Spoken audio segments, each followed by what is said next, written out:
This correction is brought to you by philosopherstalk.com, where thinkers occasionally admit fault.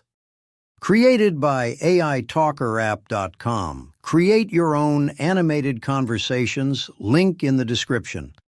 Last week's debate on the Libertarian Party's future apparently contained 2 errors, and I am reliably informed it falls to us to correct them ourselves, rather than leave it to the comments section. Turns out the New Hampshire mess did not happen all in one convention the way we made it sound.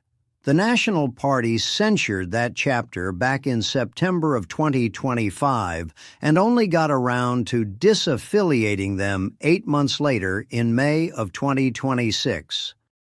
2 separate votes, separated by the better part of a year, not one tidy afternoon of house cleaning as we implied. And the Iowa business was not quite a lawsuit either, Spencer, much as it pained me to soften that line. Correct.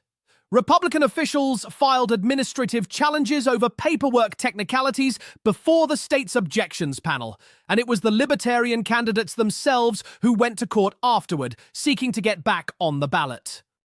The party's own chairman did say the Republicans were trying to sue them off the ballot, so we did not invent the phrase out of thin air. We just borrowed his rhetoric and presented it as the literal mechanism. A distinction I would normally consider beneath me to make, and yet here we are making it. Consider the record corrected, folks. Everything else Spencer and I said to each other, we stand by completely, insults included.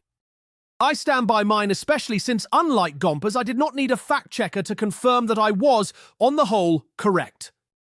You needed a fact-checker to confirm you exist, Spencer, since I have met warmer, more responsive furniture. Furniture does not publish. Furniture does not get cited for the next century and a half. Furniture, notably, does not need a union to defend it. Furniture also does not lecture people about liberty from an armchair it never once had to negotiate for.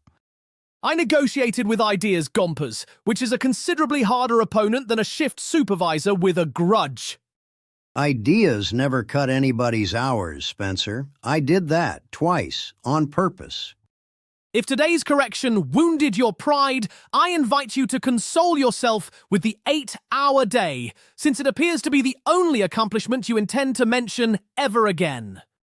If today's correction wounded your pride, Spencer, I did not notice, mostly because nobody can tell the difference between your wounded face and your regular one. That, I confess, actually landed. Everything I say lands, Spencer. It is the one advantage of standing on the ground instead of in a library. Subscribe anyway, folks, and go watch the original before these 2 clowns correct themselves into oblivion.